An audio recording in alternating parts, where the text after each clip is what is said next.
Okay, Dennis Snow, it would be great if you could introduce yourself. Give us, please, a short introduction, who you are, what you are doing. I'm president of the Kiel Institute of the World Economy, and my organization is one of the few, perhaps the only, that looks at the global economy from a purely global perspective. Not from a national perspective, not from a regional perspective, not from the perspective of any interest group, but from a perspective of how humanity in its economic interactions can thrive within the climate system that we have, the resource system, the trade system, the monetary system, and so forth. Yeah, what is your personal background? Just to understand better, maybe later, in which way you are arguing. My personal background is one of deep, profound cultural confusion. My father was American, my mother Austrian. I grew up in Vienna and went to an American school there, and then left for Great Britain, where I did my undergraduate studies, and then in the United States my graduate ones, always in the hope of returning to the German-speaking area, but remained in the Anglo-Saxon area for about 35 years before returning to the German-speaking area as president of the Kiel Institute 7 years ago. And so I think I bring with me the capacity to think within various social systems. Not sufficient in order to understand what it means to live within a global community, and I'm learning a lot and hope to learn a lot more, but enough to know that it is important to appreciate economies and societies from within rather than from the vantage point of any particular philosophical orientation. Yeah, you founded the GES Global Economics Symposium 4 or 5 years ago? I'm sorry for 4 years ago. So this year it will be the 5th time or the 4th? This will be the 4th time. The 4th time. What is the GES all about? The GES is about creating a neutral, creative space in which we can understand that we are a global community, in which we are prepared to take on global responsibilities, in which we understand that as the world has become more interconnected and globalized, we have become interdependent in various really important ways, because we are creating global problems like climate change, like financial crises, that no country itself can address. And therefore, these problems are orphan problems. They are not addressed even in many international organizations because national politics are fought there. And therefore the GES grew out of the realization that we must come together as a global community. We are increasingly a global economy, but we are not a global society. Every one of us living on this planet has many identities. We have an identity within our family, we have an identity within larger social groups. Now, perhaps for the first time in human history, it is vital for our survival that we also achieve a global identity. And the GES is an attempt to help establish such a global identity. So this year's topic will be about the new forces within this greater we, if you put it this way. Why did you choose the topic? Global governance can be achieved in various ways. And we have spent a lot of time concentrating on hard global governance, that is, establishing global institutions.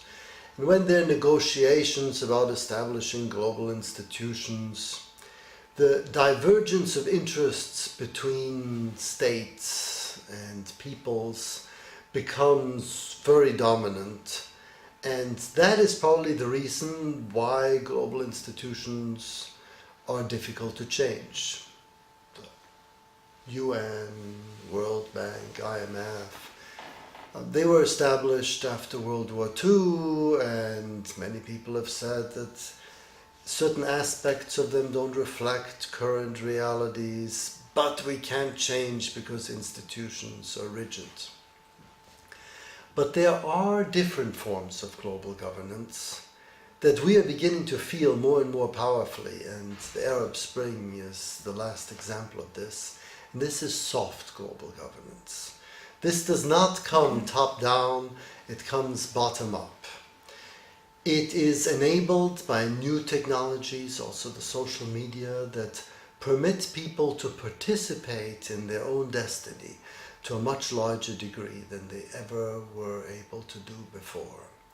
And these four soft forces of global governance are ones that perhaps will become much stronger in the future. And they provide more hope for achieving the greater we than perhaps the hard global governance institutions that we have now. And that is an exciting topic that the GES seeks to explore. So if you're arguing this way, I'm really tempted to ask, why aren't many more of these followers of the soft governance movement, let's call it this way, aren't participating at the GES or aren't participating at an event like we spent together with the last 2 days? This is sometimes, for me, it feels like a kind of contradiction. You know, everybody talks, we need this, we need this, and the young people are simply not there who are driving these movements, and you know, who risk their lives being out there and then fighting for this, what we simply nicely talk about. I am convinced that the GES will only be a success if it comes to include all the people for whom we are engaged.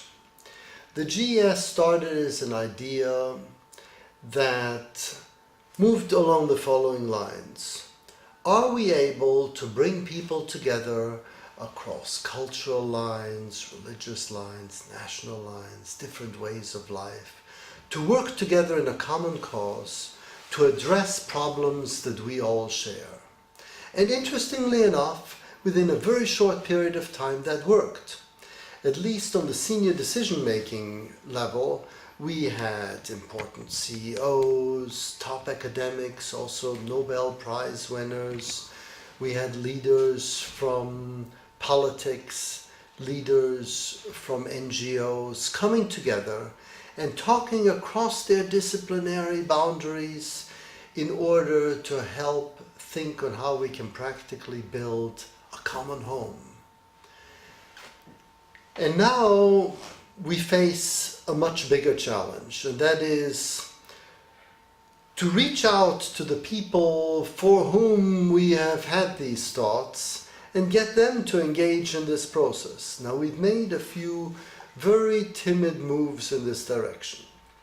We've created the Global Economic Fellows, which are young people who have already done something important in global problem solving and who are given opportunity to articulate their ideas within the Global Economic Symposium. We are now interested in reaching out to students to get them to bring in their ideas.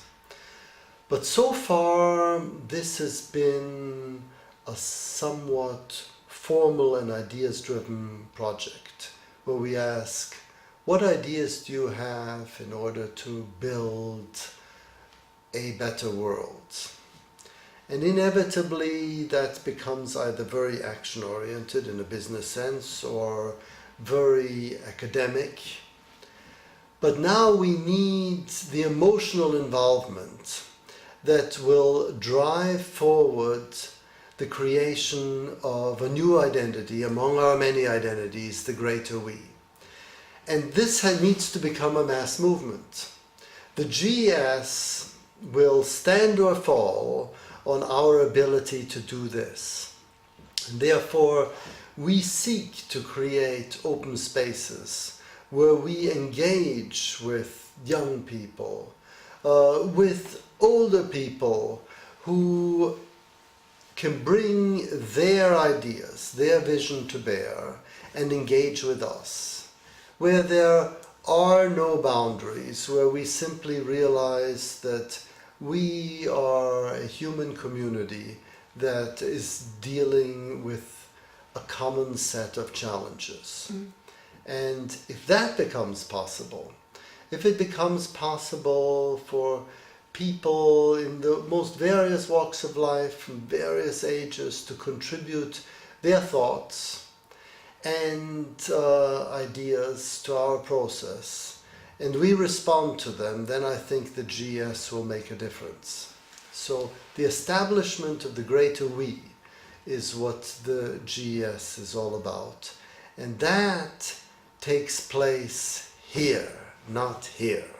Or ideally in a combination of both. Of course, we bring our thoughts to bear, Yeah, but we've had a reasonable amount of success in bringing thoughts to bear.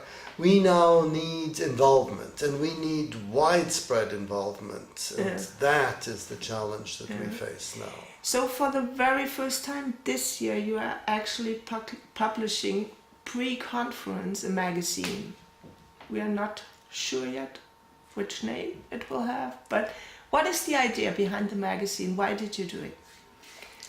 The magazine is a first attempt for us to help create a wider we within the framework of the Global Economic Symposium. So there are ideas coming from the GES community, and there are ideas coming from outside the GES community.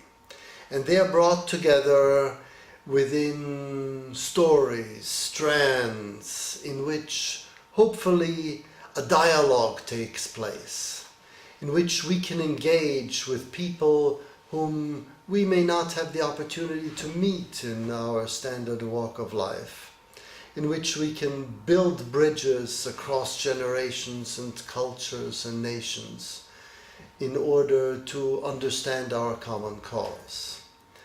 And therefore, this is a project, I understand, that is not owned by the academics who create the intellectual foundations. It's not owned by the companies that contribute very important initiatives for the common good. It's not owned by the NGOs who are helping other people in need. It's not owned by politicians who provide a structure for bringing societies together.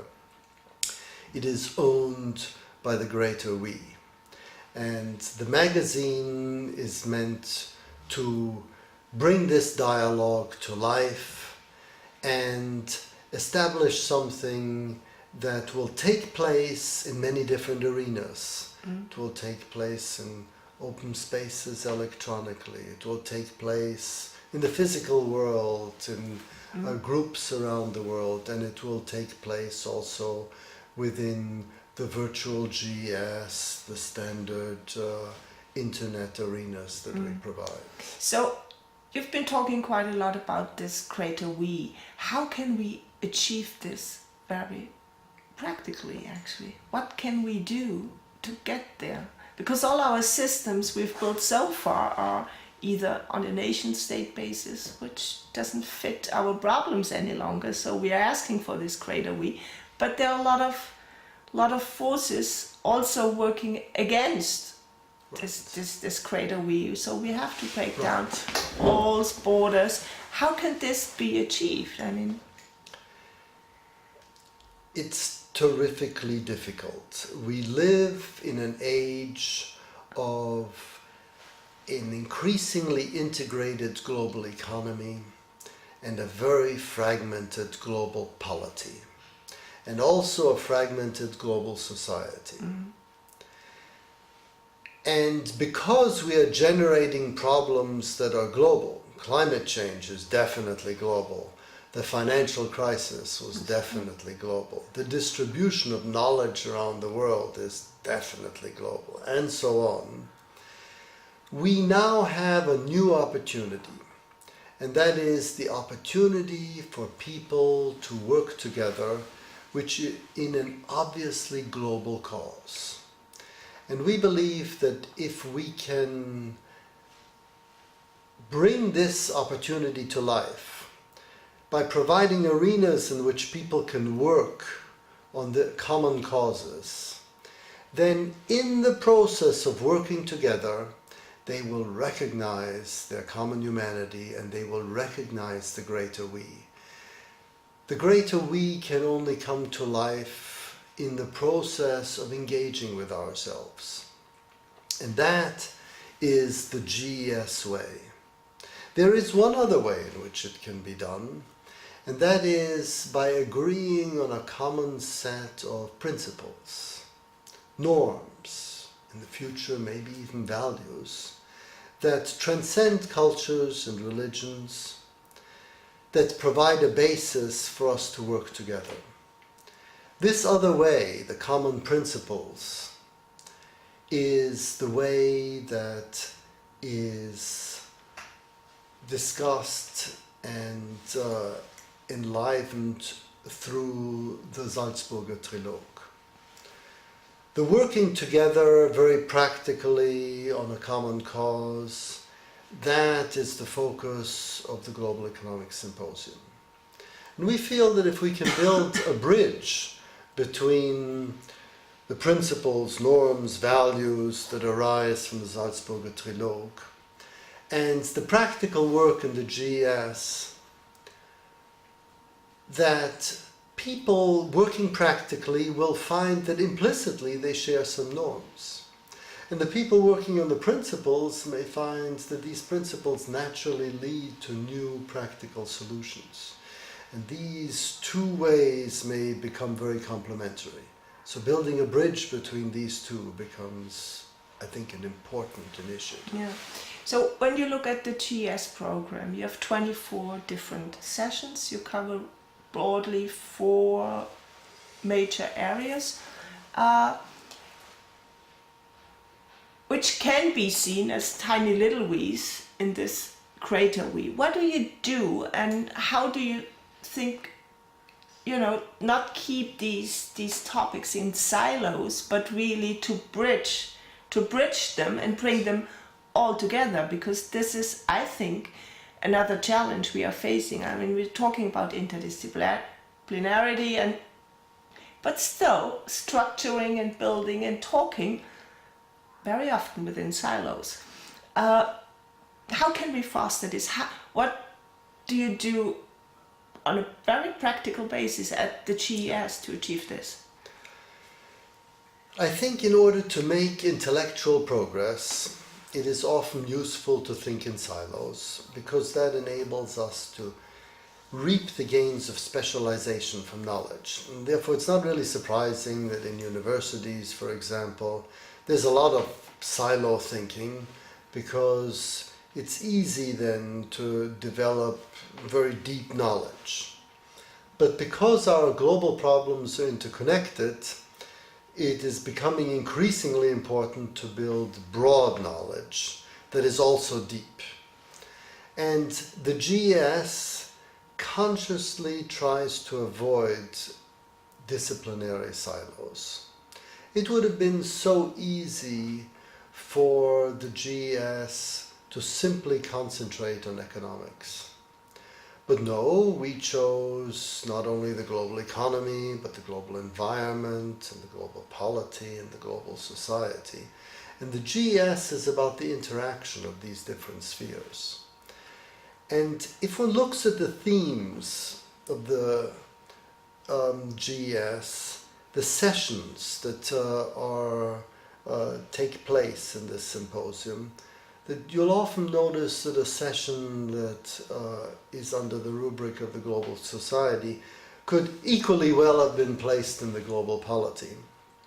And if proposals arise in one session that contradict proposals in another session, then this is an issue that needs to be given attention. And so having all these different ideas within this umbrella, all interactive in a neutral creative space, gives us a bigger hope, I think, of coming to a wider understanding of the interrelation between our problems, such as the problem of climate, food, energy, poverty, education, disease, which are all interrelated and all deserve to be considered together, but nevertheless require deep knowledge in each of these areas. I think we're well placed because we have virtual libraries that will provide greater depth about each of the subjects individually. But the GES as a whole is focused on how we as a global community can thrive. And there, I believe, our engagement with people around the world who are beginning to understand this idea of the wider we will keep us grounded and prevent us from thinking in disciplinary silos. Because these people are simply alive and wish to thrive and are not concerned about where the boundary of one discipline ends and another begins. And so that, I believe, will provide life that will invigorate us. How would you describe the GES community so far? The GES community so far consists of people from different walks of life and different cultures, different religions, different professions, who come to the symposium as global citizens. They leave their countries, their interest groups, their professions behind, and they think as global citizens. The GES of the future, I believe, will consist of a much more heterogeneous group that obviously can't all take part in a particular symposium, but who can contribute their ideas, who can contribute their initiatives, who can contribute their emotions to this common cause and engage with us in the idea of creating a common we.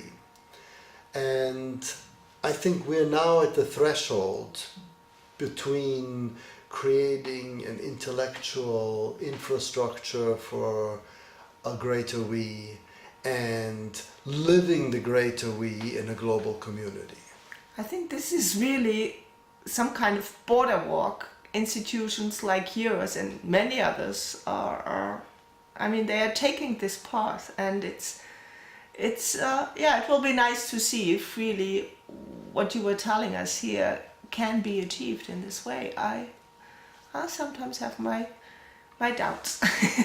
I have more hope than the hope that I started with. And the reason is, within 3 years, I have been overwhelmed, and so have my colleagues, by the outpouring of enthusiasm we've received for this project. Because people have instinctively understood that we need to come together as a global community, that we cannot continue to think simply in terms of nation states, in terms of interest groups and so on. And the willingness that people have had to leave all these categories behind and engage as global citizens in this symposium. It struck a nerve. And if it can strike a nerve at the level of leading decision makers, perhaps it will strike a nerve at other levels as well. And if we can begin a movement among many movements to establish a greater we, then perhaps we've made a huge contribution. But huge contributions are only made in small steps. And I've been taken aback by the rapidity with which the GES has grown, and that leads me to hope for more in the future. What is the driving force behind this idea for you personally? For me personally, the driving force is the realization that we need to understand our common humanity and access the creativity of people around the world to work in a common cause. So I, as president of the Kiel Institute, could say my understanding of my work should be the creation of academic excellence within my institution. And this institution is concerned with looking at the global economy from a global perspective. And I could fulfill this responsibility quite adequately by promoting academic excellence within my community. But instead, the GES starts from a different point of departure. And that is, we have a debt to the global society. And our debt is to bring people together to understand that there is, among the many societies we have, also a global society possible. And if this global society actually comes to be filled with life, then it will provide a totally different direction for our academic research, for our policy making, and so forth. And therefore, we want to concentrate on this debt to the global society and let that drive us forward. If you would have to give a few criteria for this global citizen, what would they be? How would you describe the global citizen? The global citizen is a person who understands that we need to draw our circle of moral responsibility widely, to include not only our family, our social group, our nation, but all of humanity, and beyond all of humanity, the plant and animal world, and live in mutual respect so that all living beings on this planet can thrive.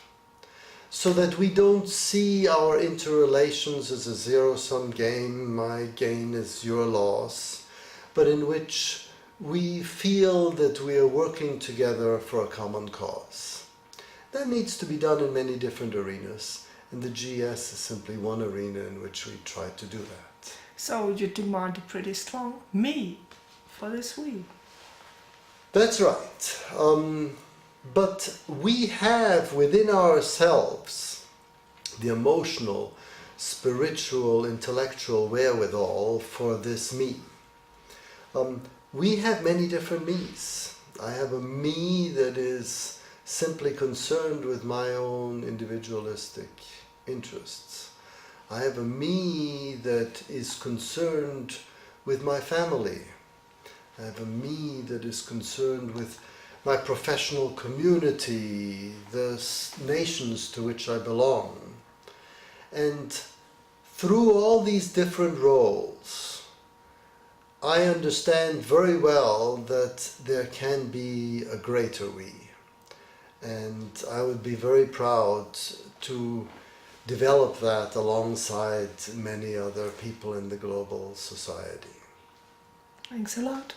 Thank you.